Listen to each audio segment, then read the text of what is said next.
afternoon, everyone. Thank you for being here to the Transportation and Environment Subcommittee of the House Appropriations Committee. Today we'll be hearing from three agencies, Chesapeake Bay, Maryland Transportation Authority, and the Maryland Port Administration. We will begin with the Chesapeake Bay overview with Suzanne Dorsey, the Deputy Secretary. And, but yes, you're coming forward. And then before you begin, we're going to have Andrew Gray give us a little summary of the legislative analysis, and then you can respond. Mr. Gray. Thank you, Madam Chair. Now present the Chesapeake Bay overview. So big picture, the Chesapeake Bay restoration process is guided by the total maximum daily load, which is the amount of nutrients and sediments we want to get down to. Then you've got the kind of watershed implementation plans that have been adopted by each state. It's kind of like their diet to get down to that level. And then you have the 2-year milestones, which allows for kind of keeping up to date about how things are going. And obviously there are some repercussions in terms of things that the Environmental Protection Agency can do if it's concerned about kind of the progress. Moving to page 11, this is Exhibit 2, shows the big picture as of 2019, but it's still valuable to understand kind of the big picture look at where the nitrogen is primarily the concern, where the nitrogen pollution is. That's on the far left map. The nitrogen pollution reductions are on the middle map, and then on the far right is the actual work that needed to continue as of 2019. A lot of work up in Pennsylvania and also down through Delmarva and the Shenandoah Valley. Then in terms of targeting on page 12, there's new information from the Chesapeake Bay Program's Chesapeake Assessment and Scenario Tool, which provides information on not just where the loads are, but how big they are as well. And the idea is you combine the two, how much is coming down and what's the most likely where it's going to come from, then you can figure out where to target your money, target your work. And that's reflected here in Exhibit 3 for agricultural nitrogen. There's also some information about urban nitrogen as well. Moving now to page 16, Exhibit 6 shows the big picture in terms of nitrogen pollution loads by sector for Maryland. Interesting change between this year and last year.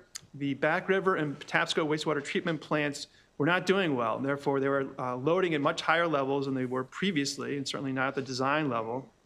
That meant that the wastewater sector had the most work to do to get us to the 2025 goal.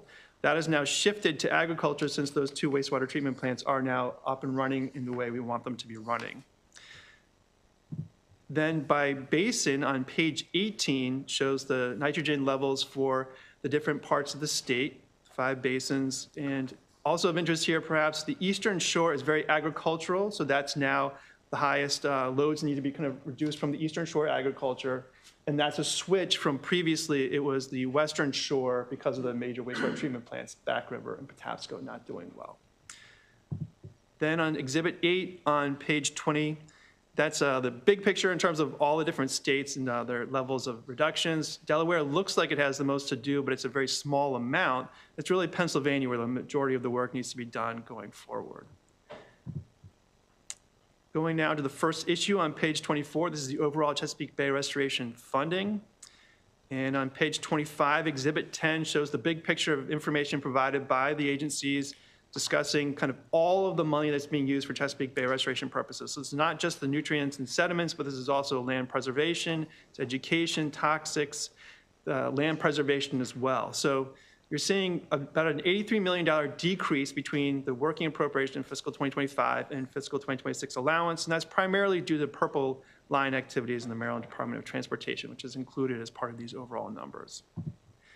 Then moving forward, the Chesapeake and Atlantic Coastal Bays 2010 Trust Fund, which is this is one of the major sources of funding for the Bay restoration effort in Maryland, is shown on page 28 in Exhibit 11. There isn't too much in terms of the changes that you see on this particular page between the 2 years. If you look at the next page, page 29, you see that there's an increase of $5 million for the whole watershed fund. So that's part of the whole Watershed Act, where we'll talk a little bit more about that. So that's money being allocated from the 2010 Trust Fund to this other purpose, similar purpose. And then there's about an $8 million increase in the amounts of administrative operating expenses being defrayed with the Chesapeake and Atlantic Coastal Bays 2010 Trust Fund. So this is part of cost containment. So there's a bit of a balance, and therefore you're able to use some of the money for that purpose, but that doesn't work long term. That's a concern going forward. How are you going to also balance Chesapeake Bay restoration needs with the need for cost containment purposes? And obviously, the hope is we'll kind of get out of our fiscal difficulties, but the administration should keep that under consideration. Page 29, DLS recommends that the administration talk about the long-term plan for the 2010 Trust Fund, and then also talk about what recommends the adoption of narrative, providing the same information going forward. That'll occur in the Department of Natural Resources analysis. On page 30 is the second issue. This is the whole Watershed Act. We just talked about that. $5 million being allocated for that purpose from the 2010 Trust Fund. You also have $5 million from the Bay Restoration Fund and $1.5 million from the Waterway Improvement Fund. So that's 3 of the overall sources which are noted on the bottom of page 30 and going on to page 31 in terms of the funding that's available for that purpose. And the idea is to really focus that money on projects in 5 different watersheds, 1 project in each watershed, and to really make sure that the permitting works well. Permitting is one of the big challenges with projects, and therefore the idea is to kind of handhold for 5 years to make sure that we get the work done that we want to get done. And so there'll be, as the RFP came out, there's information that the agencies perhaps can share about the closing of that RFP and what kind of was, what came up as a result of that. DLS also recommends that DNR, in cooperation with the other agencies, submit a report with the 2027 allowance describing what they're doing with the whole watershed funding for that particular year. That comes in with the allowance next year. The third issue is the historical and projected Chesapeake Bay restoration spending report. So this is a report noted on page 32 that's requested each year of the agencies, provides a big picture look at what the agencies are doing across a number of different sectors. Page 32, just a couple of things to note. There's a focus shift from the deep part of the Chesapeake Bay, which is where the nutrients were really a major concern with the oxygen levels being depleted, to more of a shallow water focus now and living habitats. So the idea is to go move away from the kind of the nutrient focus, really more to kind of what do we want to have in the outcome. We want to have a viable bay in terms of the resources there. There's also concerns about the mitigation of loads from growth. Looking forward, the wastewater treatment plants will continue to function well, but with the urban sector growing, there's the potential for increasing loads that will then eat up the amount that the wastewater treatment plants have given us as a bit of a cushion in a way. There's an increasing difficulty in the overall Chesapeake Bay restoration effort, primarily due to a number of changes with population, animal changes, but also climate change. And that's just going to be an ongoing consideration in terms of the amount of rainfall that's going to be coming down into the watershed and then washing any nutrients and sediment into the bay, which also impacts the living resources. Water quality monitoring looks better for some of the stations in terms of the nutrients and sediment, but does not look very good for temperature and some of the outcomes, chlorophyll A, and water clarity as well. So it's an interesting point where we're doing what we want to do, but we're not getting the outcomes we want yet. And that might take time, just noted there. There's a little bit more on the next page. Just one thing to highlight here is the oyster water quality credits. So now oyster aquaculture is a viable oyster to receive water quality credits for work done in that sector, which is very interesting because that will then inspire perhaps more work in the oyster aquaculture industry. And then they'll obviously get the benefits as the oysters clean up the bay and then they're removed from the bay. That means the nutrients are coming out. On the next page, page 34, DLS recommends that committee narrative be adopted to continue this report. That'll also be in the Department of Natural Resources budget. Page 34 at the bottom there.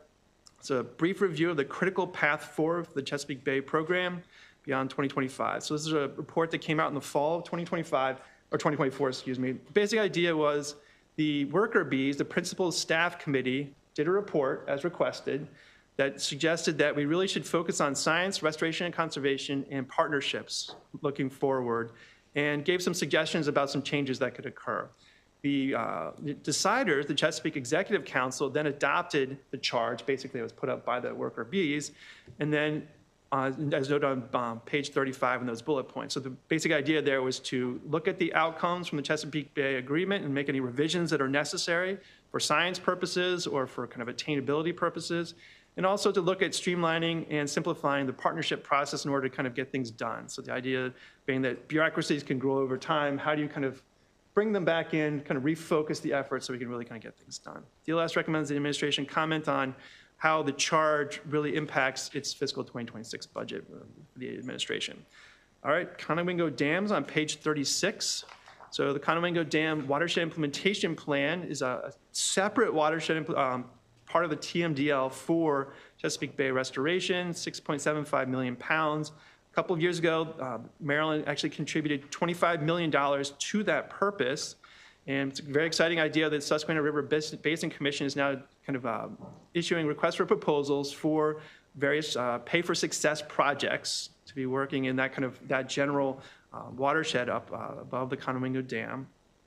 And we've seen some new information coming in. Exhibit 12 on page 38 and 39 shows the results of that first RFP. And I'd just like to note here on the bottom of page 38 that the Rose Tree Consulting Project is exceptional in terms of the dollars per pound. You obviously want that to be as low as possible. So $6 per pound is incredible. And the question will be then, how are they going to be able to kind of make sure that that works over the time period that they're required to do that? Then in terms of the relicensing of the dams discussed on page 40, so kind of gone back and forth a little bit here. The current situation is Maryland is renegotiating the water quality certification with the existing parties. The Federal Energy Regulatory Commission published a rule on November 21, 2024, specifying that it really should take about 1 year for the water quality certification to occur.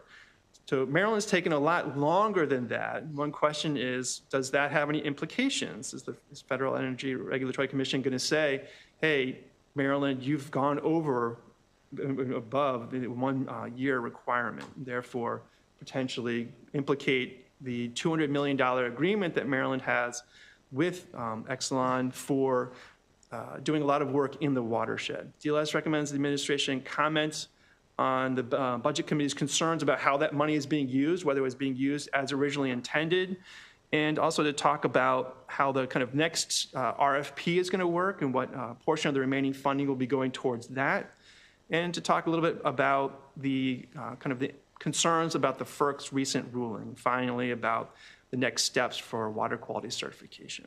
Then the sixth and final issue on page 41 concerns the new Maryland Leadership and Environmentally Engaged Farming Program. So this is part of an omnibus administration bill. It's Senate Bill 428, House Bill 506. A number of components. The one I'd like to focus on here is this new program within the Maryland Department of Agriculture, the Maryland Leadership and Environmentally Engaged Farming, or LEAF program. There's $900,000 in the fiscal 2026 budget for this purpose.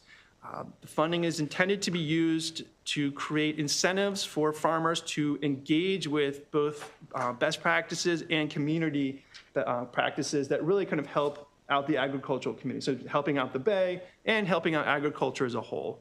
And the idea is sort of model this on the leaders, the kind of the lead idea for energy and kind of buildings and making sure that the buildings are efficient. Well, this is a sort of a lead program for agriculture.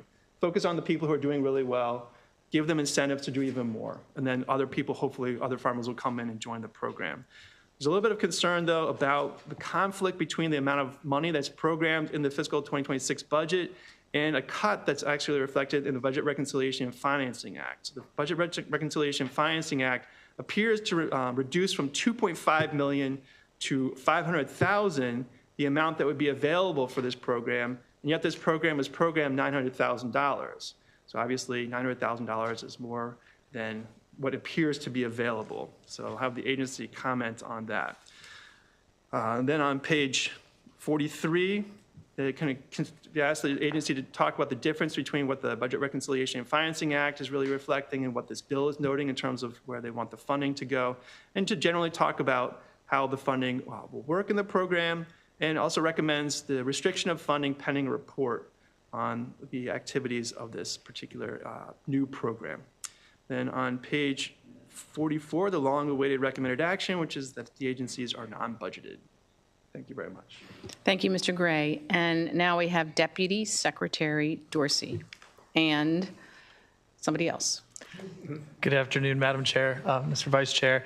Secretary Josh Kurtz, the Department of Natural Resources. I'm going to kick us off a little bit, and then we'll kind of go down the line if that's all right. Perfect. Thank you. So I wanted to start by just highlighting, and first, thank you to Mr. Gray for the detailed analysis. Obviously, there is a great deal that goes into our budget when it comes to the Bay across several agencies. And I think what we're really excited to talk about today is the progress that we've made. This year, we had the highest grade that the Bay has gotten in over 20 years. It's a C+, which does not sound fantastic. But what we know about this grade is that it's based on not only the modeling, but the monitoring. So we're seeing that proof on the ground. We've met 18 of our 31 outcomes from the 2025 agreement. We're very close on several others, including the key water quality components. And that is really the basis of the work that we're doing across multiple agencies and really is reflective in our budget. As Mr. Gray touched on, that is changing.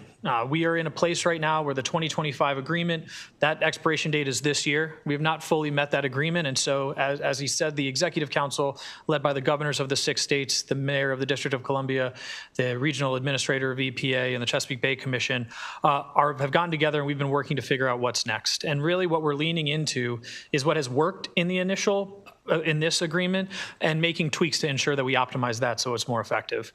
When you look at that, it's based on partnership, and it's based on learning what works in different places and exporting that into the watershed.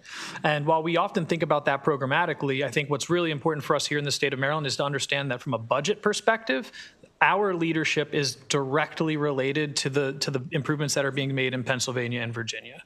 And so this body passed such legislation as the Bay Restoration Fund, the Maryland Agricultural Cost Share Service. We have dedicated funding sources that go directly to this work. That is unique in the region up until actually very recently. And I think our agricultural focus and the agricultural cost share program, we've now seen that exported and replicated in Pennsylvania and Virginia. We had the highest number of dollars spent across the region on ag cost share program in the history of the Bay program this past year. And we're seeing those results, especially when you look at that northern part of the Bay. Our monitoring system and the model shows that we're doing much better. So what are we doing now to close that gap? Well, now it's time to be innovative. And that's being innovative not only programmatically, but budgetarily. And so I'll talk more about the whole Watershed Act. As Mr. Gray pointed out, this is an incredible opportunity to build on science, to build on our partnerships, to bring more people into the restoration approach, and to drive greater, more cost-effective water quality outcomes. So we're making decisions based off of science. The comprehensive evaluation of system response is one of the most cutting-edge pieces of science as it pertains to Bay restoration that we've seen in decades. This was done by a team of scientists across the region, and it shows us a couple things that we have incorporated in our budget and programmatically. One is that we need to unify not only our incentives, but our programs and our projects. And so what we've recognized is that by thinking about how projects interrelate, best management practices interrelate, we can actually focus on getting greater water quality outcomes. And so our whole Watershed Act approach is focusing on that. And then the other piece of that, and was touched on the Rose Tree Consulting project, is the ability for us to do pay for performance. Generate opportunities for private market actors to do restoration dollars that directly provide benefit to the state of Maryland. And I did want to touch on 2 of the recommendations. You have the responses to the rest in our report. I'm happy to discuss any of those if there are questions. But the first I wanted to touch on is that whole Watershed Act. So there is funding appropriated through the Coastal Bays Trust Fund at DNR, the Bay Restoration Fund at MDE. And because of the way that these things are set up statutorily, the Maryland Agricultural Cost Share Program will be able to allocate funds into the watersheds that are selected. So we did not go out and tell people where we wanted to work. We solicited RFPs, and those RFPs are around building strong partnerships. We received 9 applications for watersheds across the state. These applications reflect a couple different criteria that were set out in statute: number of urban watersheds, watersheds that cross political boundaries, rural and suburban, and we added some additional criteria through regulation.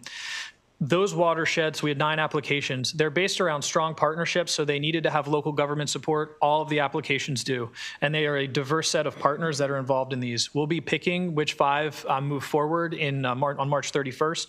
We're excited to do that. These are very robust. About $205 million worth of potential investment into our watersheds are reflected in the programming.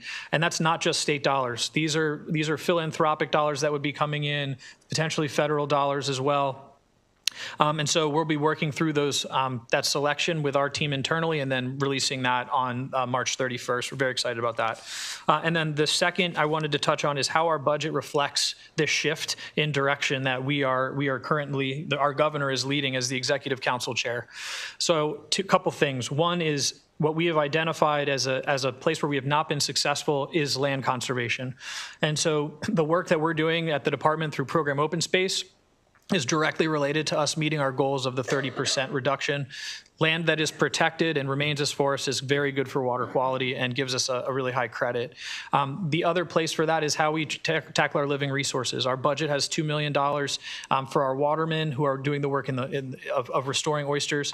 And as well, our Coastal Bays Trust Fund, again, remains fully funded so that we can implement the whole Watershed Act, but a wide range of other innovative practices like living shorelines and things like that. So our budget does reflect what we are expecting to be the shift in the program.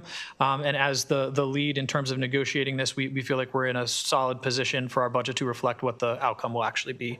And with that, I'll turn it over to my colleague, Deputy Secretary Dorsey.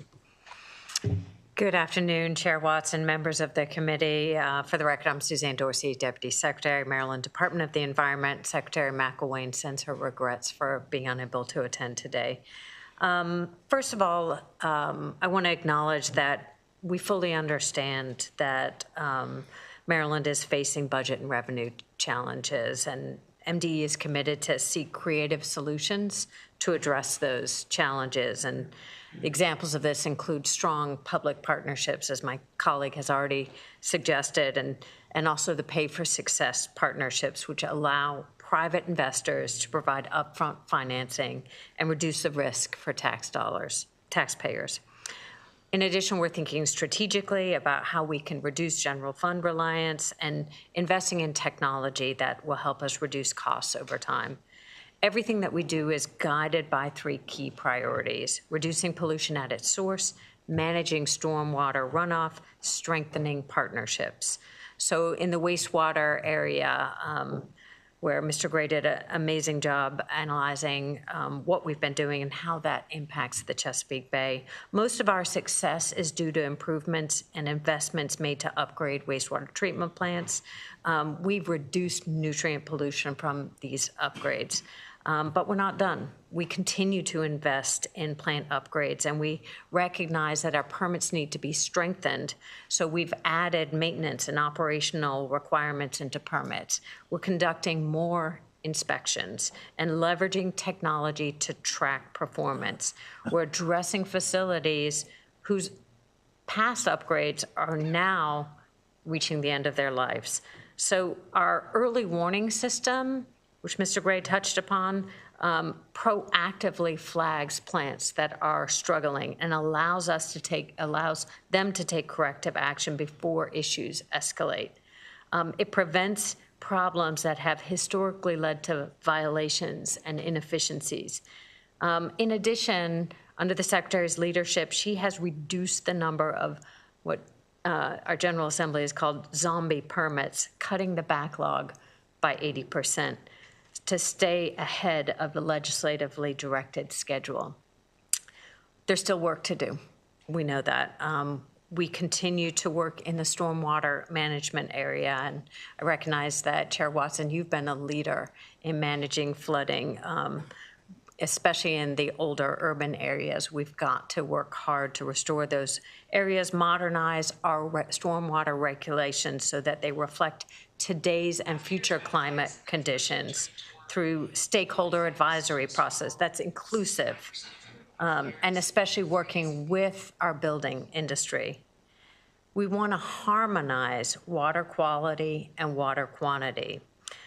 Mr. Gray also mentioned the water quality certification and the Conowingo Dam update. We've talked briefly about the Pay for Success activities associated with our Conowingo water WIP program. We continue to be in negotiations with the Conowingo Dam with Constellation. Mediation has been productive, and we hope to reach a resolution very soon. Thank you very much for the opportunity. Thank you. And the Secretary? Thank you very much, Madam Chair, members of the committee. Kevin Addix, Secretary of the Maryland Department of Agriculture. Again, my thanks to Mr. Gray for the thoughtful analysis.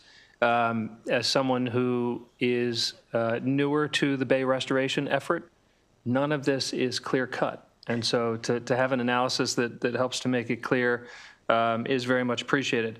I did want to focus on the LEAF program that Mr. Gray mentioned. It is what we believe to be a transformative new program to take our industry forward for the next generation when it comes to conservation, but also community best practices. We know that in Maryland, unlike in other states that do not have a Chesapeake Bay, our farmers will forever be farming within the context of the Chesapeake Bay, meaning that they will be conservation-minded. As we move into new territory with reactions to climate changes and drought where there didn't used to be drought, and saltwater intrusion where there used to be fertile ground, we need to be thinking a little more comprehensively than just let's worry about runoff and let's worry about clean water, clean air. We need to be thinking about how can we ensure a path forward and incentivize our industry to move in a direction that not only helps them remain profitable, because we know that a profitable farmer is the best partner that we can have in our conservation efforts. It's an entity, a family farm, a new farmer, or a multi-generational family farmer. If they are profitable, then they will be a great partner with us, and they will do everything that they can to help preserve our ecosystem. Think of LEAF, as Mr. Gray mentioned it, as akin to the LEED building code standard, where you don't need to build a green building, but if you do, here's a suite of practices that will help you in terms of, it could be water, it could be energy, it could be insulation, it could be any of the above. But also there are some practices that have to do with the community, building a community space within your office building so that the community who might be disrupted by the building of a new building actually is gaining access to a space where they can hold meetings. Think of that in terms of a farm, where we have farms that are farming and they engage in many practices and many decisions daily. We want to make sure that we have, based on the best science, a whole litany list of practices that if they choose to engage in these practices after meeting with one of our advisors, they will begin to accumulate what would become their LEAF score, which in the world of buildings, you could have a LEED Gold certified building or a LEED Platinum. Well, we obviously want all of our farmers to be engaging in every aspect of conservation and community engagement that they possibly can. We're also looking at the LEAF program as a way to tackle some of the other challenges we have to which we believe agriculture is a solution. First of all, agriculture education, the idea that there are Marylanders, and I read to kids in schools who are for the first time understanding that indeed pizza is an agricultural product. Everything on that pizza came from a ground, something in the ground, or came from something that we grew. And agritourism is a way to engage the public. So getting folks on farms, that will be a practice. That will be a practice that will be incentivized. Meeting with neighbors, ensuring that you're a good member of the community, ensuring that you are inviting conservation programs onto your farm, working with our conservation partners and with universities. You'll get points for that. So think of it as our path forward whenever we're talking about conservation. To answer Mr. Gray's question, I guess that was a long lead up to the question, and the question was about the funding. There are three components here. The first component is the Governor's Bay Legacy Act has mentioned in there that LEAF will be funded through funds that are flowing through the Tree Solutions Now Act. And so it allows the application of those funds toward the management and incentives within the LEAF program. So that's the Bay Legacy Act. Then you've got the budget, which has a new appropriation of $900,000, roughly $900,000, to go toward the LEAF program. The governor believes in the LEAF program, and that is the amount of money that will help get the program up and running and will help us manage and help us move forward with incentives to encourage engagement in the program. So that's second. Number three, we've got the Budget Reconciliation and Finance Act, which, if approved, would reduce the Tree Solutions Now money that's currently in our department of $2.5 million down to $500,000. So there are three different avenues here that you know we know we're in a game of chess right now to see how the funding will shake out. Ideally, LEAF runs on the $900,000 that is appropriated in the governor's budget. The Tree Solutions Now money would be reduced to $500,000 from $2.5 million. And I will say that that $2.5 million is being reduced because we were unable to use it. There was not sufficient demand in programming for trees within our purview of applications on farms. So that's being right-sized in the Reconciliation Act down to $500,000. So thank you. Happy to take questions. Thank you. Members, do you have questions of this panel? Delegate Spiegel. Thank you, Madam Chair. Just a couple of questions, if I may. First, on the Coastal Bays 2010 Trust Fund, I understand that the balance of the fund was restored a bit since the time of the pandemic, but the this trust fund, much like our Transportation Trust Fund, is funded through motor fuel tax, gas tax revenue. And as we all know, we're facing a lot of challenges based on a lot of changes in habits and use with respect to the fuel tax. So while I understand that in the next year or two, there is going to be money in that fund, I'm curious about the out years and how we might make sure that we are protecting the long-term solvency of this fund given its revenue source. Yeah, absolutely. Thank you, Delegate. I think that's a great question, and frankly, is something that we're looking at really hard. We recognize that the way that we're doing cost containment here, it does bring that balance down to $12.2 million. And there's a couple ways that we think we'll be able to continue that solvency and really boost the program, frankly, long term. So the first thing that we're seeing is we've shifted the way that we do our grant making now, basically going away from single practices and moving into more holistic projects. So what that means in theory is if you have you want to do tree planting at your house and you want to do living shorelines, before we were making people go through multiple phases in order to do that project. Now we're doing one single application. By doing that single application, we're able to better align other incentives too. So we're working with all of our staff who do technical assistance to help us find more leverage, whether those be local dollars, whether that be philanthropic giving. There's several places where we feel strongly that we can kind of magnify other private dollars with this public dollar. So think of them as seed dollars, where we could fund, the main part of that living shoreline for maybe a faith-based community, but they'd have access to other revenue streams, maybe the Chesapeake Bay Trust, et cetera, that we could then pair with that. So we're really trying to work on that long-term, making sure those dollars go as far as possible, but recognizing, to your point, that the gas tax is projected to decline. We're also continuing to get a better sense of kind of how the rental market, which we did see a boost during COVID there as well. But I think the key here is for us is to make sure every one of these dollars that's going to go out the door maximizes the match, which we think will help sustain us. But we'll continue to look for additional potential funding opportunities because this is a really critical fund, not just for bay restoration, but for solving local problems like flooding and things like that. Thank you. And if I may, Madam Chair, one other question. Yes, but let's try to keep our answers succinct because we have two other agencies waiting. Yes, ma'am. I just wanted to ask about the SHA WIP analysis in the DLS budget analysis. There was a reference that caught my eye regarding pollutant reduction credits for stream restoration under MS4 permits actually being 2 to 3 times larger than was originally anticipated.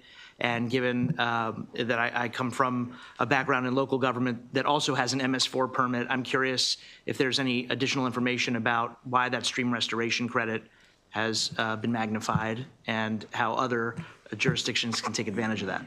Delegate, I don't have a specific answer to that question. I can tell you that there are some adjustments that are made when monitoring is involved, but I'd be happy to get back to you with the specifics of that. Thank you. Thank you, Madam Chair. Delegate Spiegel. Delegate Solomon. Thank you, Madam Chair. It's nice to see you all. Thank you for being here. Just actually a similar question along the lines of what Delegate Spiegel was asking. I know, obviously, our trust fund is not where it needs to be on the transportation side of things, and obviously that has an impact on SHA's stormwater management. Can you, any of you, talk to potentially how a more constrained transportation trust fund is impacting potential runoff from SHA and the impact on water quality on the bay?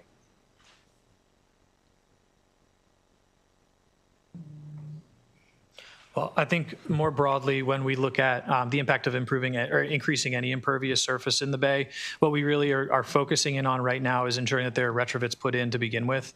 I think if you look at stormwater over time, we've gotten better at development in terms of how we incorporate it, not just in the transportation space, but in the housing space as well, how we incorporate that potential runoff when we're doing that construction up front. And I think what we're going to continue to do, and Department of Planning, who is our fourth person on the bay front, really leading that, is looking at how we are upfront doing that to keep the cost down for retrofits long term. So that's one way that we're kind of changing the way we're evaluating this. But we'd be happy to follow up with maybe more specifics for the MS4 permit. And I'll just add to it that again, we're really incorporating things that are important to local communities like green infrastructure and trying to recognize the value of that, the multiple, benefits of having green infrastructure. So working very closely with local governments, incorporating what they're looking for their communities and maximizing the investment to have multiple benefits. I really appreciate that. It doesn't really get to the question. Working with local governments is great. MDOT obviously is our own government, so would love to have follow-up information on that. Thank you. Any other questions from members? All right, we thank you for being here and presenting your response to the legislative analysis. And now we will have the Maryland Transportation Authority come forward.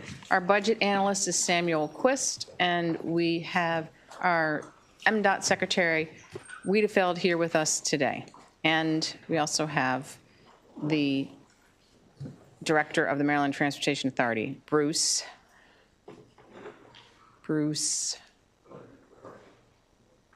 Gardner. How could I forget that?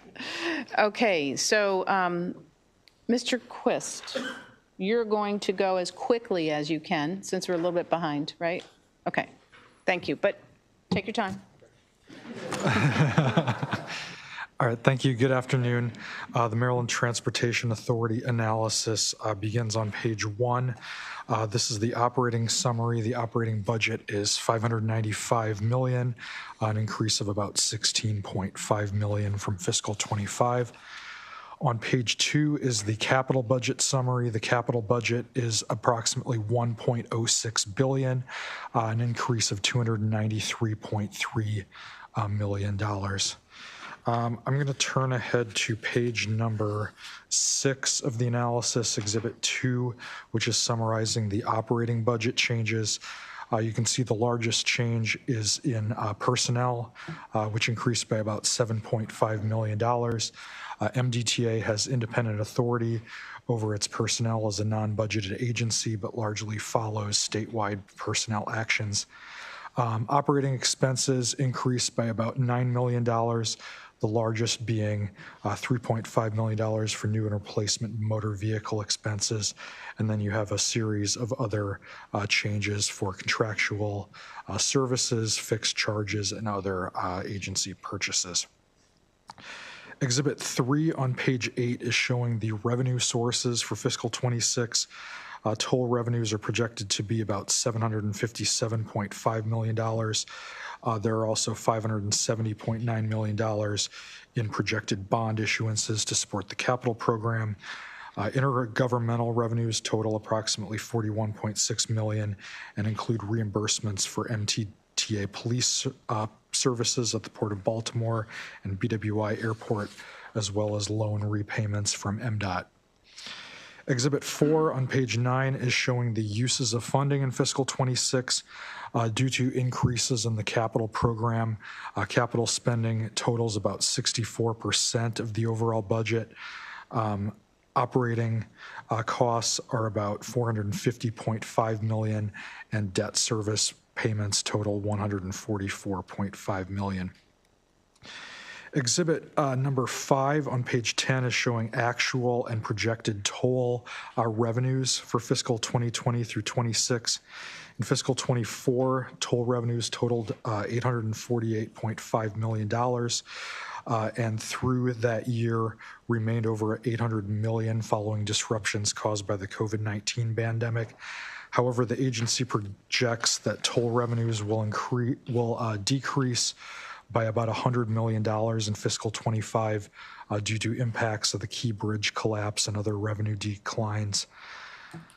For context, additional context, page 11, Exhibit 6 shows toll revenue by facility. You can see that about half of overall revenue comes from 2 facilities, the Fort McHenry Tunnel and the JFK Highway I-95. The Francis Scott Key Bridge, prior to its collapse in 2024, accounted for about $44.8 million or 5% of revenues.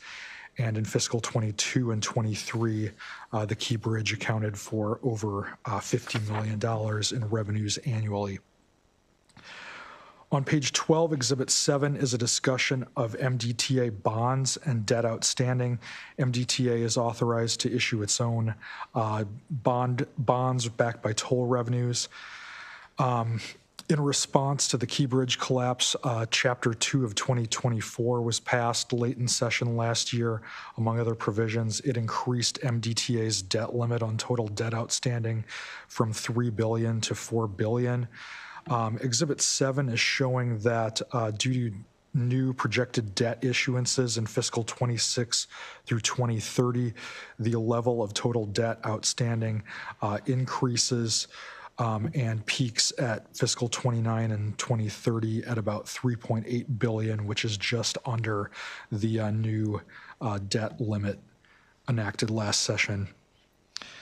On page 13, there is a summary of the agency's personnel. There are no changes in the 26 allowance, and the vacancy rate declines slightly to about 10.9%. And then on page 14, the discussion of the capital program begins. Although MDTA is separate from MDOT, its capital program is included in the CTP, and over the 6-year period, capital funding totals about $5.1 billion.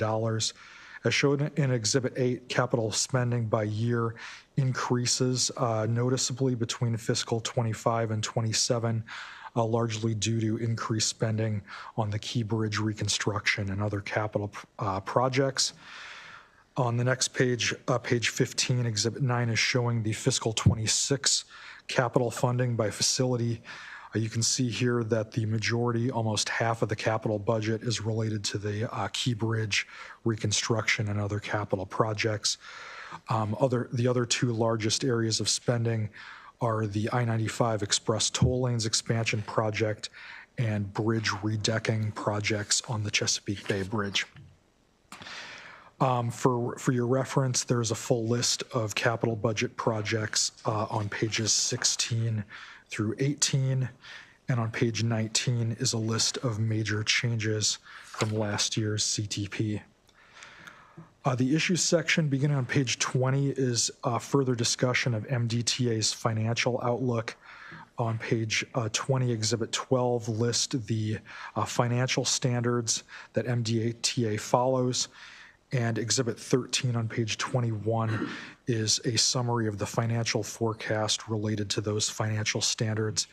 As shown on Exhibit 13, due to MDTA's increase in capital expenditures and the projected decrease in toll revenues in fiscal 25 and 26, some of these financial forecast measures decline in the out years. The unencumbered cash policy decreases to the $400 minimum in fiscal 26, and the debt service coverage ratio declines below the 2.0 threshold in fiscal 28, which is 1 year earlier than what was estimated in last year's financial forecast. MDTA has projected in its financial forecast the need for a system-wide toll increase during the 6-year forecast period in order to continue to meet its financial standards. The analysis on the bottom of page 22 asks MDTA to comment additionally on that toll increase and how it would be specifically implemented. Then the remainder of the analysis, it goes into more of the key bridge collapse and some of the impacts. On page 24, Exhibit 14, this is coming from a revenue and traffic study that was contracted with CDM Smith. According to this study, the total lost revenues from the key bridge collapse would be $131.8 million over the period 24 to 2030. By itself, during that time period, the Key Bridge would have collected about $265.8 million in revenues. However, there's some projection in increased revenues in the other harbor crossings to offset a portion of that due to traffic diversions and other revenue increases. The analysis goes on to discuss more about federal funding, and on page 25, asks MDTA to comment if it can provide additional specifics on what the logistics and what the specifics on the timing of the federal fund reimbursement would be, whether that would be provided in tranches or if there's a specific schedule for that reimbursement. And then we go on to talk a little bit about the litigation that's currently pending between the state and the shipbuilder and potential damages that can be recovered from that. Finally, the recommended actions, since MDTA is non-budgeted, DLS is not making any recommended actions. And then the remainder of the analysis are a couple updates relating to the Chesapeake Bay crossing study and the express toll lanes on I-95 expansion. And then in the appendices for reference, we have the MDTA financial forecast shown on page 31 and 32, and a summary of non-recourse debt on page 33.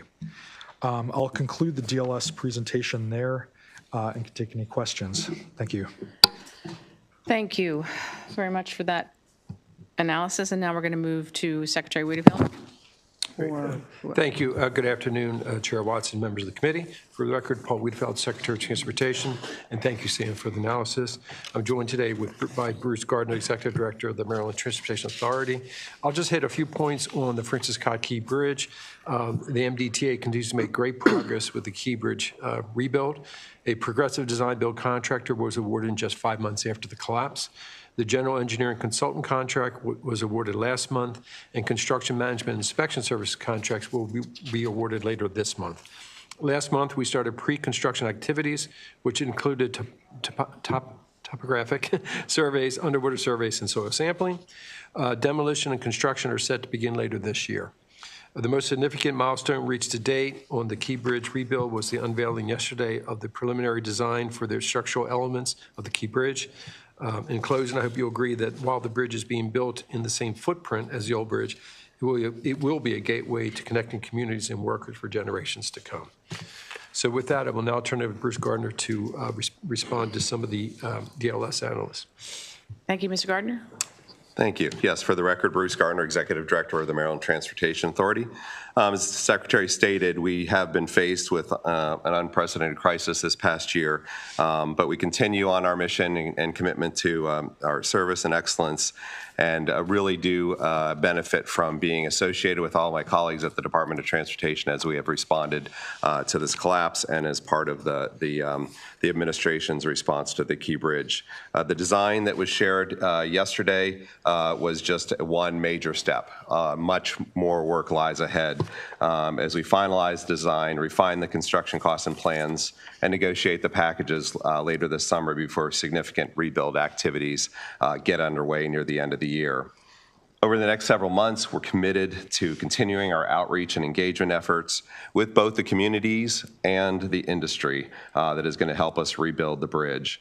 On February 3rd, the MDTA hosted an event up near the bridge, an outreach event with subcontractors. The Legislative Black Caucus helped us kick that off and was very instrumental in making that a success.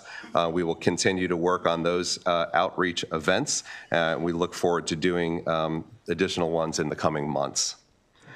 We're also working with our constructions and the Maryland Higher Education Commission to bring on board interns to work on the Key Bridge, as well as supporting the efforts of the design builder to establish local hiring and apprenticeship programs to support the bridge. We must make this an opportunity to grow our workforce of tomorrow in the transportation industry.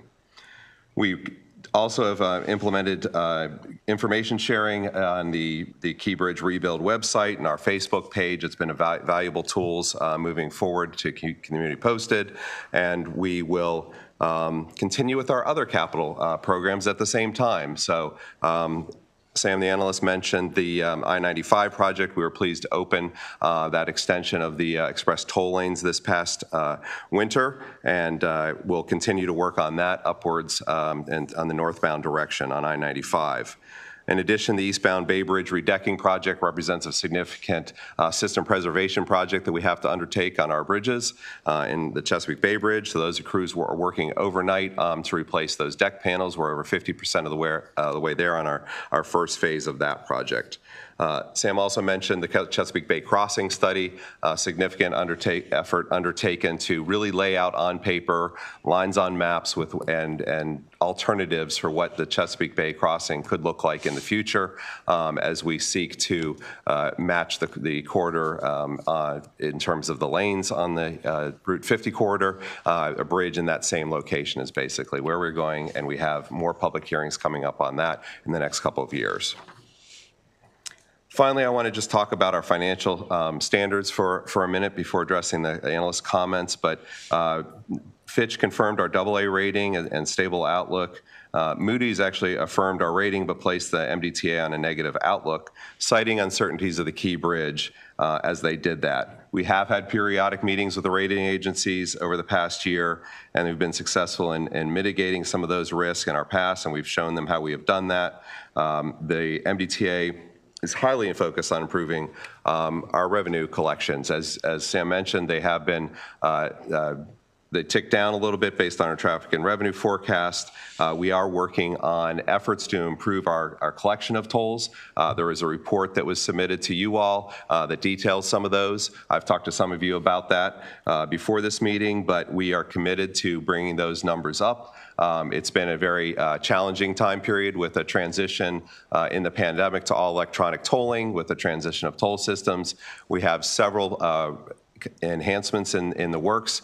We have to address both the collection efforts and the ease of payment, making it more noticeable for folks to pay, and then we have to work on our enforcement efforts as well. That includes reciprocity with some of our neighboring states. We've identified some first steps in that respect, and would be happy to keep the committees updated on our progress as we go through that, because it is a significant and important effort that we need to undertake, and we are in this with the rest of the toll agencies in the country. It's a challenge for all of us that we are working together on to address as we have gone into all this open road tolling.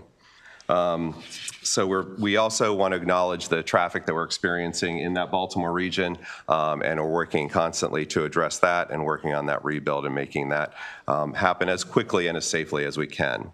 Moving on to the analyst recommendations, as far as the financial outlook, on page 20 of the analysis, the question we were asked to comment on is the timing of the potential toll increases and how they would be implemented.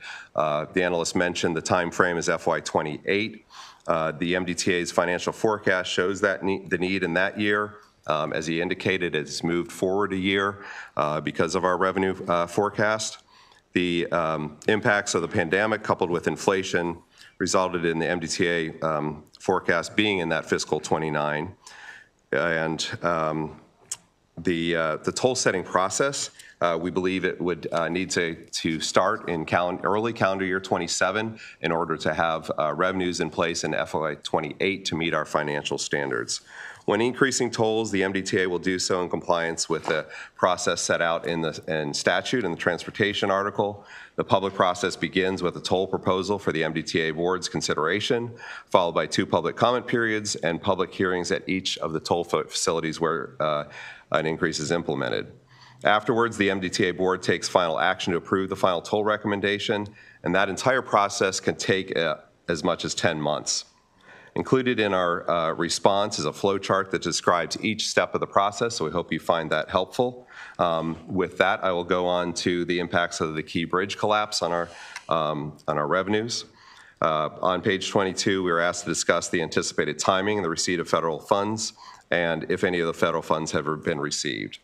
The anticipated funding sources are varied, and they include insurance proceeds, federal emergency quick release funds, and federal emergency relief funds. I had to practice that a little bit before here. Any recoveries from the Dolly's owners and operators are also factored into that. It would offset anything that the federal government were to provide. MTDTA received insurance proceeds totaling $350 million from its property and business interruption insurance carrier on August 5th, 2024. To date, $25 million of these have been used to cover the salvage and debris removal cost. This week, we expect to receive $10 million in the federal emergency relief quick release funds, and shortly, the MDTA will receive the balance of the initial $60 million in federal quick release funds. Afterwards, the MDTA will utilize its insurance proceeds until they are exhausted. That's the first call and the first payments that are made to support the rebuild efforts. Once they are exhausted, we will seek reimbursement for the balance of the rebuild from the federal emergency relief funds. As you know, in late December, we received 100% authorization for the cost of the rebuild. When preparing our financial forecast, these funds were assumed to be received within 1 year from the request. So we have to spend funding, and then we show all that documentation to the federal government. They approve that, and we hope to get that back within a year's time frame. That's how the process should be working. We are counting on that as we move forward. That's a 12-month assumption there. That said, again, the Dolly's owners and operators are the sole parties responsible for the destruction of the Key Bridge and the resulting damages, costs, and losses, and as such, the state of Maryland is continuing to prosecute its claims against the Dolly's owners and operators. I really thank Attorney General Brown for his office and his significant effort in that regard. It's our intention that the owners and operators will be the primary source to fund the rebuild. With that, I conclude my remarks and be available for questions. Thank you. And we all want to say how nice the new design is. We weren't able to be there yesterday because we were in session, but we did see pictures of it in the various newspapers, and it looks really special. And so we're happy about that. But more importantly, we're happy that you're moving on such a fast track to get that bridge opened again. And if I'm recalling correctly, we're talking about 3 years of construction. Is that right? Our current estimate is to be done in the end of calendar year 28. Right. As we refine this, we're at 15%. We are looking at schedule and cost over the next couple months. Of course. So we wish you luck with that, and appreciate all you have done extra, both you and the Port of Baltimore and the Secretary and everyone involved, to help Maryland recover from that disaster as quickly as it has. Yeah, if I could acknowledge 2 people that also deserve credit, Chief Engineer Jim Harkness and Chief Financial Officer Deb Sharpless. There, she moved over here. Thank have you. been integral in that effort We thank as you, well. and everyone who's worked on this. We're not trying to be exclusive. We want to make sure that everyone knows how important your work is to the state of Maryland and to the residents who count on the Key Bridge. And now we will open this up to questions. Who would like to begin? Delegate Solomon. Thank you, Madam Chair. And I would just echo her sentiments. The pictures of the bridge in particular were pretty spectacular, and I think is going to be a worthy replacement and a gateway to Baltimore. And I really appreciate that we were able to spend some time earlier this month talking through a whole host of issues. So appreciate you being here. I have a number of questions, 1 or 2 that are sort of granular on the budget itself, and then I wanted to talk a little bit about some of the toll reimbursement piece and the outstanding toll debt. One of the numbers that grabbed me was there was a $3.5 million increase in here for new and replacement motor vehicles. Can you talk a little bit about what that is and where it's going? Sure. As part of our collective bargaining agreement with the FOP, we have now standardized to the state police and many other agencies throughout the state to have take-home cars for our officers. We have had a significant recruitment challenge, as all law enforcement agencies have, and we thought this move was one of the things that could both increase the law enforcement presence in the state and help with recruitment. Okay. And retention. And retention. Eggs, thank you, sir. Is that now standard across the board with the rest of the MDOT police forces as well, or? Not totally. So transit police, for instance, because of the transit, the nature of Yeah. that, we want them on the transit system where we can. So that's a little different there. Okay, I'm glad I asked. And then also sort of curious, how do we set rates on the concession income for the travel plazas? There was a note in here about that, but it didn't get into the. Sure, that was an agreement that we entered into, is a P3 agreement that we entered into in the 2014-2015 timeframe. There's actually someone in the audience here that was involved in that, but I won't turn to him because he's retired. But so those were set in that part in revenue sharing and that for this concession, for those toll plazas. Okay, I will not bore everyone in the audience with that. Maybe I'll follow up with you more there. Absolutely. And then just sort of questions on the toll debt. And I know you and I spent a good chunk of time talking about this in our meeting earlier this month, but can you talk, I mean, obviously the number is pretty eye-popping. And one of the things you had said was, so taking a step back, if you don't pay a parking ticket in this state, the speed in which that parking ticket gets on your MVA registration and you get an additional flag fee of $15. I mean, it's like within a month. I'm guilty of that, I will admit, always pay my fees. You had said something like it takes almost a year sometimes for outstanding toll debt for Maryland residents to then make it to the MVA onto your flag fee. So I believe what I talked about is some of the history that we had Yeah. and those challenges previously. But our system is now kind of on a regular pace to do that, just like the parking system has. So there were implementation challenges that we believe we've overcome. Yes. And that includes old debt. So not just if I blow through a toll plaza today, it's going to get flagged. But what about the outstanding debt? Has that all been added on as a flag fee? Well, we have certain thresholds that we have to meet before we report it and certain outstanding. And I actually I don't think we shared the flow sheet of how that works, but we'll provide that as a follow-up. What's the threshold? Deb, is that 30 per trans? I don't want to say right. Yeah. 30 for referral to CCU, after certain periods of time have been met at each stage. So it's a time-based, giving chances to pay, and that's what I have in a flow chart. Is there standardization? And Mr. Secretary, maybe that's for you. Is there standardization? I mean, so is there a reciprocity agreement? Like Montgomery County Parking Authority says a month. Does like a police force in a different part of the state have a different? Is that standard across the board that there's an amount of time that an outstanding debt or a fee is then going to go to MVA? I'll have to look into that just to make sure. And I'll talk to Chrissy Nizer, the administrator, because she'll have the better handle on that. And then do you have a breakdown of how much of the outstanding debt is fees versus actual tolls? The list that you have there is the tolls. So then it's more. So that's substantially more then, because for my recollection, I don't have the exact numbers in front of me. You blow through once, it's like a $25 fee. So for a $5 toll, the outstanding fees could be 5 times that.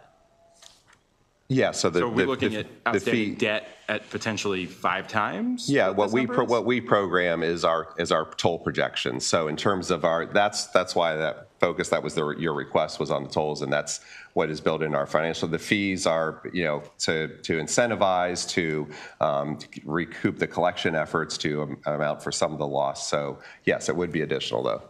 But and I appreciate your indulgence, Madam Chair. Maybe I can just cut in here for a second. Are you saying that the $175 million toll debt owed by Maryland residents, $175 million over 3+ years, is just the toll and no fees? Correct. That does not include that amount of the citations it would be. How do we? I don't mean to be dumbfounded here. Again, if I don't pay a parking ticket, that immediately gets added onto my MVA. and I am not allowed to re-register my car until I pay for the ticket, I pay for the fee, I pay for the flag fee. How are we allowing, out-of-state drivers are one thing. Right. But how do we allow in-state Maryland residents to get away with not paying fees when the rest, it's a little. So I think what would help is if we could show you kind of that recent time period. Because what was asked for was basically it included 11 years and included an old tolling system and included, when we were on cash, had tolling, et cetera. If you look at the kind of that less than 6 months to a year breakdown, those are things that will still be collected, right? Those are the numbers that you have in there that haven't gone all the way through the process. Right, but even the lessons, so essentially within a year, is looking at the numbers here in the report, that's about 45 million. So 45 million, again, times 5 means that the debt, the tolls plus the fees is over 200, that's $225 million. And we're not talking about over 3 years. Again, average, toll $5, a flag fee of 25 plus, the fee of 25 plus a flag fee of 15 at least. That seems to be what MVA standards are. It could be more than that. That's a lot more. That is a huge chunk of money. Yeah, understood. I think with the other factor in this, as we talked about on the phone, is so there's the 800 million times year is that that toll revenue that we're bringing in. So on a percentage basis, it helps to look at both. I agree that it's a lot of money. I'm not disagreeing with that at all. So what I think we could do is break down a little bit more detail, some of those factors in and how quickly they're getting to MVA, just to help that understand. I don't want to belabor it too much here, but obviously we can follow up. No, I was going to say, that follow up. I think having a very clear understanding of what the actual fee is, and then I think maybe this is a conversation with MVA as well, and Administrator Neiser and her team do an amazing job, but why would we allow somebody with a huge chunk of outstanding debt to re-register their car in the state without paying for it? Yeah. That to me just seems a little bit silly. So I think maybe we'll follow up more. I don't want to drag this out, but appreciate that. Is there an answer to that? MVA is when they have the flags, those do have to be paid, and the MVA has been a terrific partner in this. But I think we'll just have to show what some of those delays, or not delays, but timeframes and challenges are. We had a 2-year process. That's the other thing to think about, is that renewal or suspend. It was, if you have a 2-year renewal, you all changed that last year and have an option for a 1 year, so things will start coming quicker on that non-renewal notice, et cetera. That's a good point.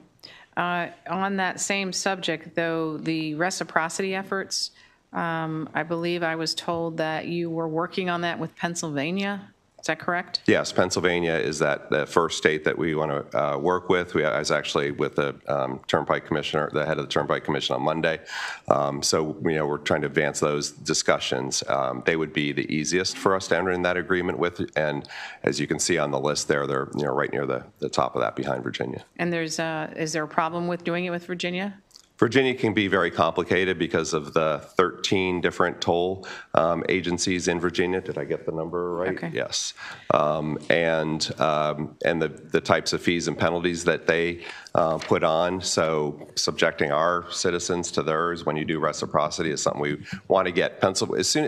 Also getting a partnership between Pennsylvania and Maryland will make it easier to have others join on too. So there's that kind of momentum factor. Okay. This is something the committee is very interested in, obviously, and we probably will put together some requests for additional information in these 2 areas that we've been discussing. Anyone else? And let's go to Delegate Edelson and Delegate Solomon. I'll come back to you if you have another question. Go ahead. Thank you, Madam Chair. First, just to clarify that I'm not in the doghouse. I've just been at home taking care of a sick son and sick wife, so I've been quarantined from the chair to make sure that she maintains the utmost health and wellness at all times. A decision made by the Chair of Appropriations, I might add. Yes, just in case anybody was worried, though. Question on a totally different subject for you, but first, just to say thanks for all your work, both of you. The FSK Bridge impacts all of us, but particularly my district, obviously, and for all the men and women that work at the port and have been impacted. Thank you so much for your work and the incredible efficiency that you've worked to get everything moving. Somewhat sort of parochial question, but would there be any interest at MDTA in entertaining the conversation about expanding sort of its maintenance purview at the 95 tolling facility to include Keith Avenue? And if you'd prefer to discuss that offline, that's fine, but just thought I would pose it to see if there'd be any interest in that discussion. Yeah, I think it is something we should discuss further with you. We could, because it obviously gets the HUR funding and more complicated pretty quickly. Got it. Okay. Appreciate it. Thank you. That's it, Madam Chair. Any other questions? Delegate Metzger, we welcome you back from your foray into the virus world. There you go. Thank you. I have the utmost respect for this committee, and thank you, Madam Chair. I'm questioning two things. One is that I would be curious to know, with the out-of-state people that owe so much money, why can't we just send a done letter and make it very serious that their tags will not be renewed unless they pay the state of Maryland? That's a lot of money, or for a separate committee or a collection agency or something. I think that's something we need to really take a look at. And then the follow-up question is that, clear with me, if you would, with 100% money coming from the feds to pay the Francis Scott Key Bridge, it was told to me that if they give it all, if they pay it all, there should be no tolls collected because it's. So I want you to clarify that, because we've got a lot of emails on that. Sure. I mean, no, there is the ability to still toll the bridge despite the receipt of federal funds. And please remember that all our revenues and all our bonding authority is as a system. Not only is it a system for the basically the 9 different tolling points that we have, but it's also a system in terms of the harbor crossings. So not collecting tolls on any one of those harbor crossings really can break down the system somewhat equally to how the system has broken down a bit without having the Key Bridge in place. So there's those two factors are very much related. Does that help? A little bit.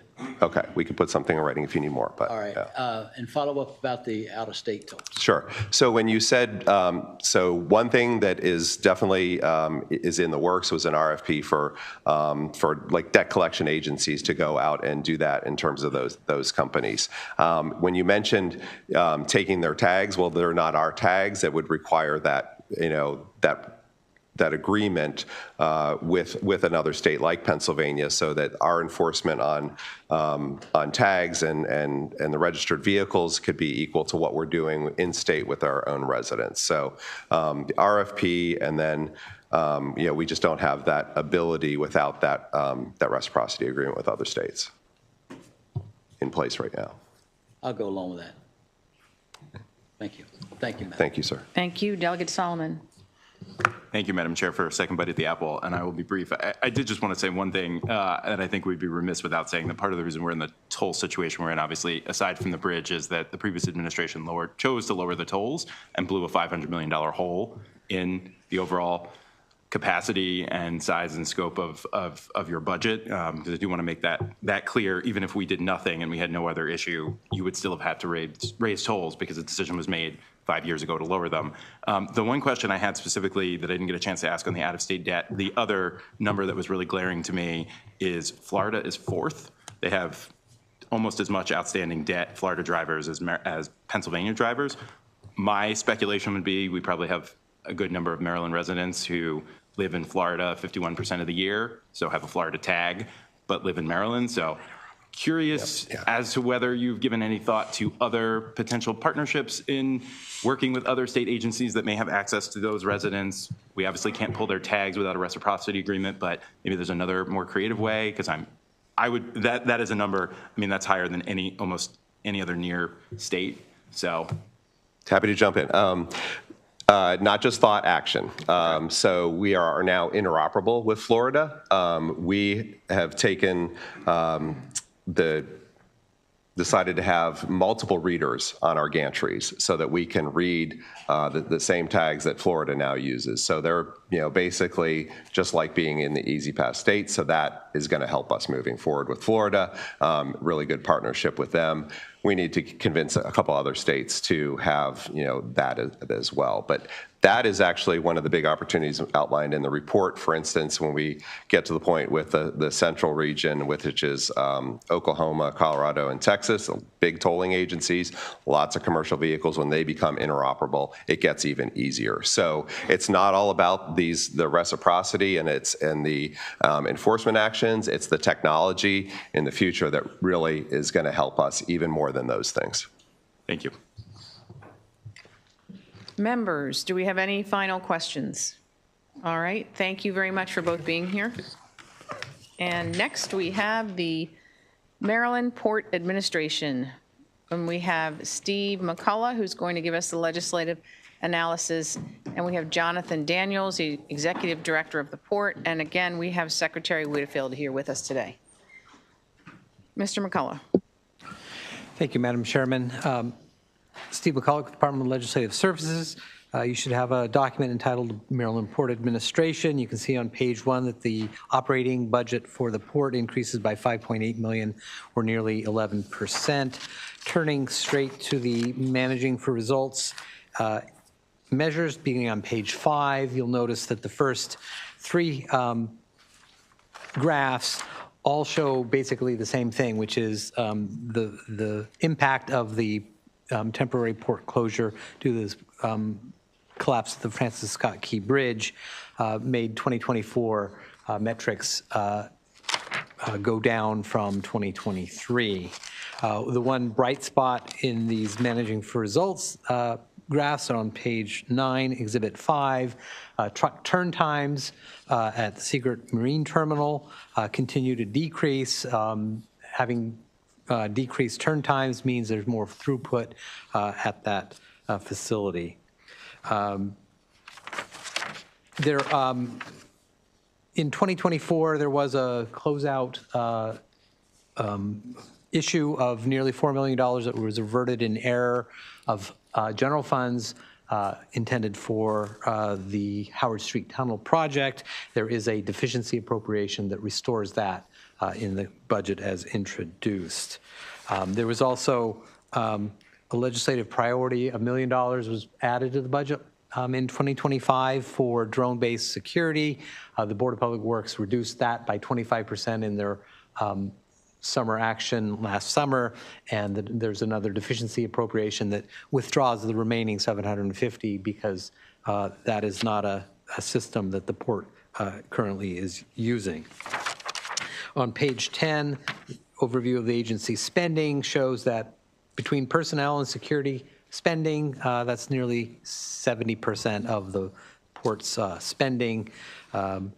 Exhibit 7 is the proposed changes. You can see that the top of that table, personnel expenditures provide about $1.9 million of the 5.8 increase. You can see that the other 2 largest items under port management category is $2.1 million increase in security costs, and then there's a new $1 million initiative to meet the Climate Solutions Now Act requirements. Turning to page 12, we always look at the net operating revenues since the port is one of the 3 modes that have operating revenues. Exhibit 8 shows the comparison between those revenues they raise and their spending on both operating and capital.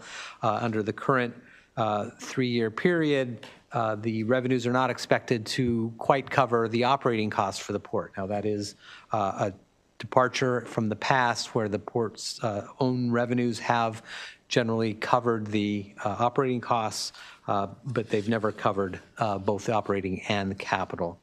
On the top of page 13 is the personnel exhibit. There is one new operating position, one new PAYGO position being added in the fiscal 2026 allowance. I would note that the Department's Legislative Services recommendation when we get there is to deny that new position and indicate that an existing vacancy should be reclassified instead. PAYGO program discussion begins on the bottom of page 13 with the first exhibit 9 showing the IIJA or Investment in Jobs Act and Inflation Reduction Act funding. The port has received 8 discretionary grants in the past year, totaling nearly $200 million. Those are listed on page 14. The port's 2020 or 6-year capital program totals $1.8 billion. And you can see that shown out by major category on Exhibit 10 on page 15. System preservation accounts for 57% of this 6-year spending, with expansion projects comprising another 26% of their 6-year capital. Exhibit 11 on pages 16 and 17 shows the fiscal 2026 allowance, which totals $428 million. This includes other funds that do not flow through the Maryland state budget. You can see the breakout of the projects on pages 16 and 17. Exhibit 12 on page 18 shows the cash flow analysis. That's just, it's very common for cash flow changes to occur in a capital program when projects are either delayed or accelerated based on various factors. You can see on the exhibit page, Exhibit 12 on page 18, that there's an increase of about $33 million between the budget as introduced last year and the current year working appropriation, and then it decreases between the working appropriation and the allowance by about $17.3 million. Those changes between those, though the changes in between 25 introduced and working, shown as Exhibit 13 on page 19, the Exhibit 14 on pages 20 and 21 show the changes between the working appropriation and the allowance. First year funding chart is shown on page 21. The state law was changed several years ago to require the Consolidated Transportation Program to list first year funding, and you can see on page 22, Exhibit 15, that $44 million or 10% of the fiscal 2026 allowance is first year funding for capital projects for the port. Those projects are listed on Exhibit 16 on page 23. The one issue is on page 2024 and referenced in the managing for results, and that's just the temporary closure of the port due to the Francis Scott Key Bridge. And we've asked the administration to discuss with the committees how improvements to the performance metrics can be made, especially in those areas that are lagging and showing that they are not expected to meet the 2023 levels. Recommended actions on page 25, as I mentioned, the one recommended action for a deletion of the funding for the new position in cybersecurity. We're not saying that that's not needed, but that given the number of vacancies across the department, a vacant position should be reclassified instead of adding a new one, given the current fiscal condition, the state is facing. The second recommendation is for quarterly reporting for the Howard Street Tunnel project, similar to what was put in the Joint Chairman's report last year. The recommendation for the PAYGO budget is to concur with the governor's allowance. And I will just note that on page 26 is an update on the Howard Street Tunnel project. The short story there is good news that the double stacking from the Port of Baltimore has begun. with an alternate route that goes, it's longer than it's going to be through the Howard Street Tunnel. But what that has allowed CSX, which is managing the project, it's their project to do, is it's indicated it intends to shut down Howard Street Tunnel project starting about February 1st. This will allow 24-hour construction activity to occur. Prior up to this point, they've been doing 12 hours operations and then 12 hours for construction. Shutting it down will allow them to hopefully accelerate the project completion, which is now currently projected maybe for early 2026 for all the clearance work on that project. That concludes my presentation, Madam Chair. Thank you. And who is going to begin? Secretary Wiedefeld. Okay. Again, Paul Wiedefeld, Secretary of Transportation, and thank you, Steve, for your analysis. With me is Executive Director Jonathan Daniels. So despite obviously the challenges that we've had after the collapse of the Francis Scott Key Bridge, the port has some very significant achievements. In March of 2024, the MPA released a new economic impact number showing over 273,000 jobs in Maryland are linked to the Port of Baltimore. As Steve just mentioned, the Howard Street Tunnel project continues to move forward with anticipated completion date of 2026. It will increase the port's business by about 160,000 containers annually and generate nearly 14,000 jobs. And finally, for the 16th consecutive year, MPA's terminals received a top rating of excellent from the security assessment performed by the U.S. Coast Guard. Again, further proof that the Port of Baltimore is not only the most productive ports in the U.S., but also one of the most secure. I will now turn it over to Executive Director Daniels to respond to the DLS analysts. Great. Thank you, Secretary Wiedefeld. Good afternoon, Chair Watson and members of the committee. And for the record, my name is Jonathan Daniels, and I serve as the Executive Director of the Maryland Port Administration. I'd like to join the Secretary and thank our DLS budget analyst, Steve McCullough, for the great job that was done this year's detailed and reasonable assessment of our program. Again, it brought a lot of to light to the success of our program.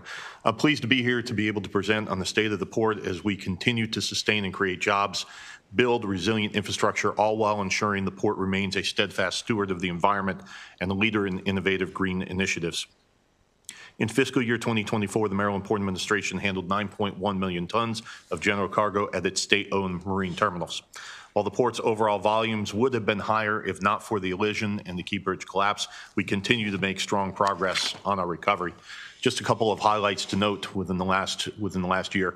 At our Seagirt Marine Terminal, which is the port's dedicated container terminal that is operated by our partners, Ports America Chesapeake, we surpassed a record for gate transactions with 4,026 transactions in one day, January 2nd of 2025. And early trends are pointing to record gate transactions in 2025 throughout. On January 21st, we handled 6,956 container moves and 11,065 20-foot containers from the vessel YM Trust. Both of these numbers besting previous records. Again, a huge testament to our partnership with Ports America Chesapeake and our great International Longshoremen's Association labor force. We're also adding container business from some of the world's largest ocean carriers and container shipping companies, and we've increased our weekly services from 12 to 16. On the cruise side, our ships, the Carnival Pride and Royal Caribbean's Vision of the Seas, were able to restart operations and once again sail to exciting locales in the Bahamas, Bermuda, Caribbean, New England, and Canada. The Port of Baltimore has become a very popular cruise port for not only Marylanders, but people from as far south as North Carolina, as far north as New York, and as far west as Michigan. Our strong drive-in market means cruise passengers are staying in our hotels, eating in our restaurants, and generating over $1 million in economic impact for each ship that calls our port. We're also excited about our in-transit port calls, which bring different brands to the Port of Baltimore. Last year, we welcomed Azamara Cruise Line, and in 2026, we will welcome AIDA Cruises from Germany and the luxury brand Crystal Cruises. We also just celebrated 20 years of Carnival Cruise Line serving our port and announced a new 5-year contract with Carnival to continue offering year-round cruises from Baltimore. Carnival is the world's largest cruise line, and we are delighted that they have made the commitment to stay right here in Maryland. The MPA continues to work hard to closely align our statutory mission to increase waterborne commerce through our terminals in Maryland with stewardship of Maryland's natural resources and the health and well-being of the environment and our neighboring communities. MPA's strategic approach to environmental restoration using dredged material is the foundation for our newest ecosystem restoration initiative, the Mid-Chesapeake Bay Island Project, which comprises James and Barren Islands. Once Poplar Island reaches capacity in 2030, Mid-Bay must be ready to accommodate nearly 2 to 3 million cubic yards of sediment dredged annually from the Maryland Chesapeake Bay approach channels, while also restoring 2,144 acres of remote island habitat. Barren Island is anticipated to begin acceptance of Honga River dredged material in late 2025 or early 2026, with James Island accepting dredged material around 2030. Just authorized for construction by Congress last month, the Seagirt Loop Channel Deepening Project is currently in the pre-construction, engineering, and design phase. In partnership with the Army Corps, the project will increase container capacity and improve supply chain efficiency for shippers. In November, the MPA was awarded a $147 million grant from the Environmental Protection Agency. The project will expedite decarbonization efforts and the electrification of the Port of Baltimore by providing imperative electrical infrastructure needed to increase power capacity. This in collaboration with 6 of our maritime industry partners that will benefit from the procurement of 213 pieces of new zero-emission vehicles and equipment and associated charging infrastructure. The project elements are expected to significantly reduce greenhouse gas emissions with an estimated 35% decrease in air emissions compared with 2020. MPA is also committed to investing in workforce development and apprenticeship opportunities at the port. Our vacancy rate is now 6.51%, down from 17.6% in 2023. This reduction is the result of the hard work of MPA's reestablished Human Resource Office. MPA plays a major role in supporting the Baltimore Port Alliance hiring and career expos as well, which bring together our local job seekers and employers from regional maritime transportation and logistics companies to facilitate the growth of a healthy workforce. Since 2019, the BPA has hosted 6 hiring and career expos, with the most recent bringing together over 300 job seekers and 34 employers. We also are proud of expanding opportunities for apprenticeships for skilled trades workers, including the Auto Diesel Apprenticeship Program designed in conjunction with the Community College of Baltimore County, and a non-registered electrical apprenticeship program in conjunction with the Associated Builders and Contractors of Greater Baltimore. We're also connecting with local high schools and historically black colleges and universities. Together with our partners, MPA hosted the comprehensive Masonville Cove Summer Internship Program, enabling 4 interns from local HBCUs to explore conservation careers and gain practical experience and leadership opportunities. In closing, the state of our port is strong and resilient, and we look forward to continuing to grow as one of Maryland's leading economic engines. We have provided additional budget information to the committee for your reference, as well as written response to the DLA analysis or DLS analysis. I'd like to focus on that response right now. Again, the analysis, budget analysis issues, the temporary port closure due to collapse.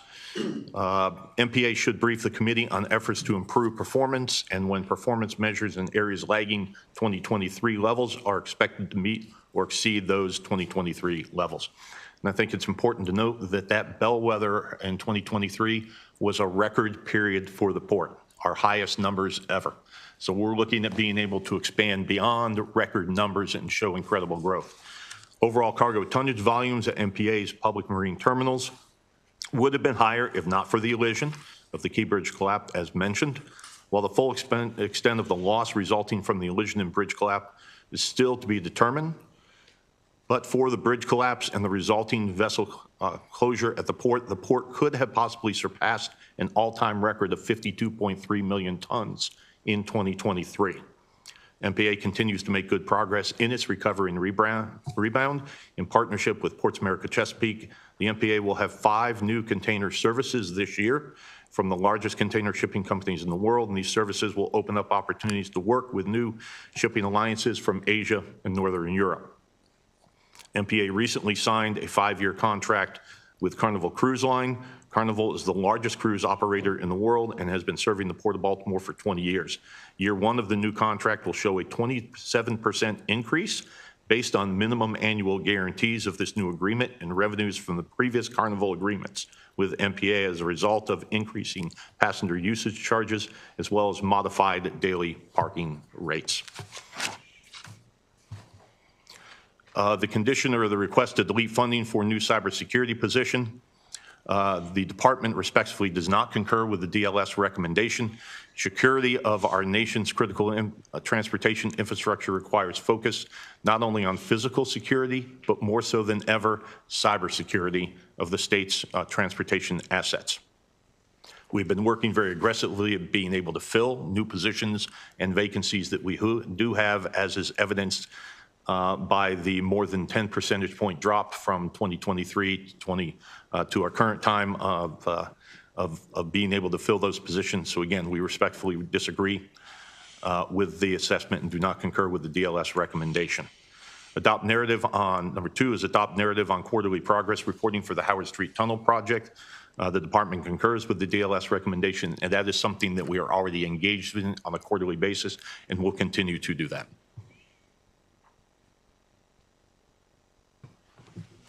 Thank you very much for that response. And we'll start with Delegate Edelson. Thank you, Madam Chair. Thank you both for your work. Obviously, as a representative of the 46th Legislative District, the port is absolutely critical to us, but really it is to the whole state and the nation. I just wanted to reiterate the point that you made, Director Daniels, on the Clean Ports Program. You mentioned it, but I mean, that is so exciting. I was particularly, I would say, enamored to hear how much the governor mentioned the CTP in the State of the State today. I probably wasn't the only one.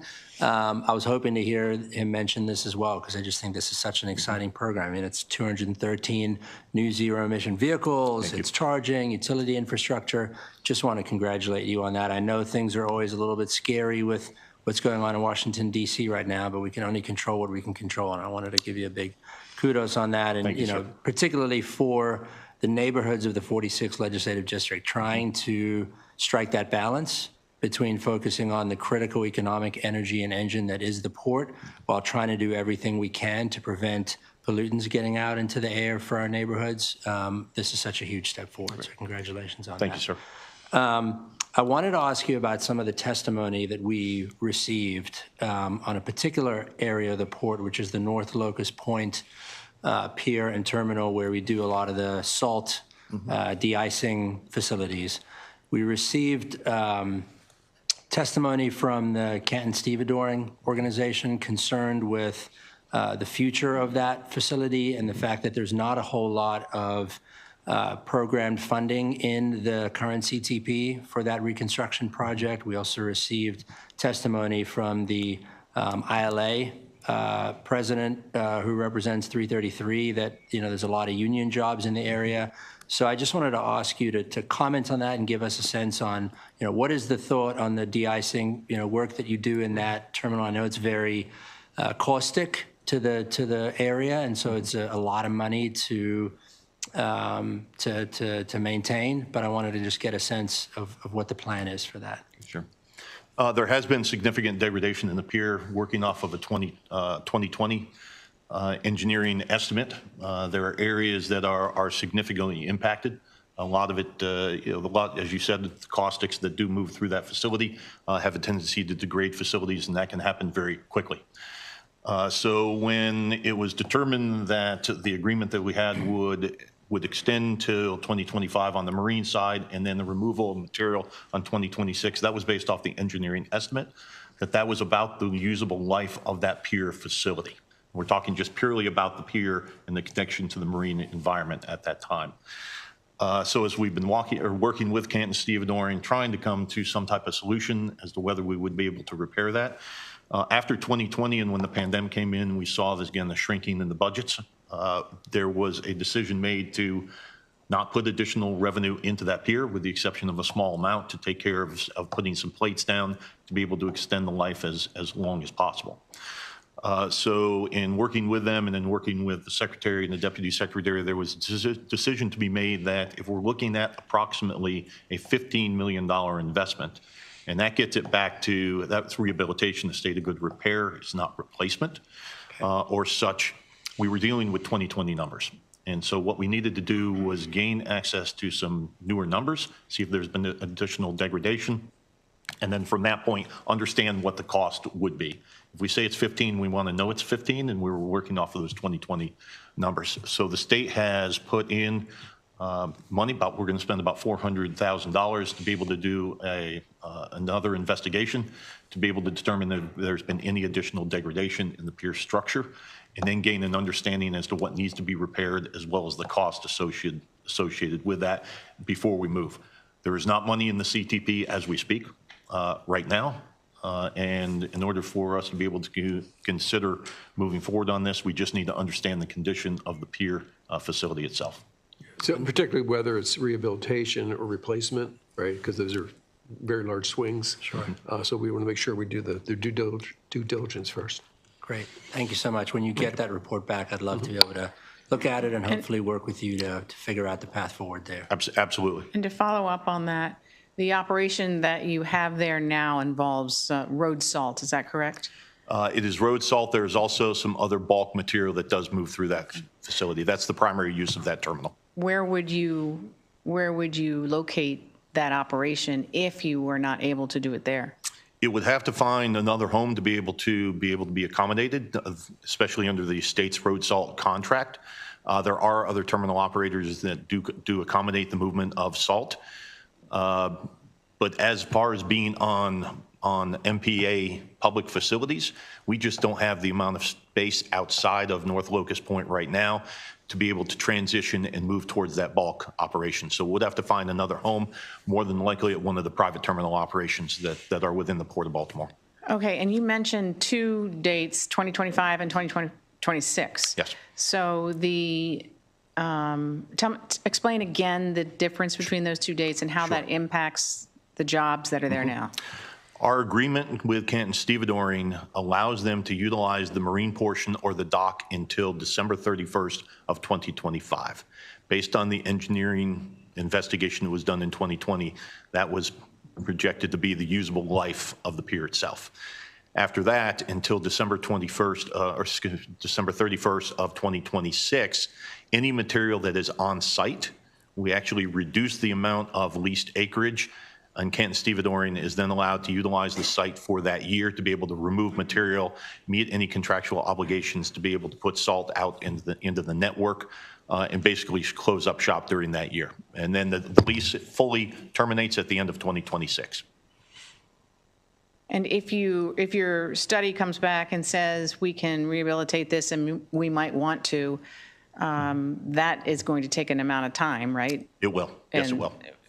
Are we talking years or months or? I think you're in the years category associated with that. We don't know. Part of it is determined by just the amount of additional work that may need to be done in order to be able to rehabilitate. And as the Secretary mentioned, I think very rightly so, is that we don't know whether at this point it would be a rehabilitation or a complete replacement of the existing structure. Okay. Thank you for that. We'll go to Delegate Mangione.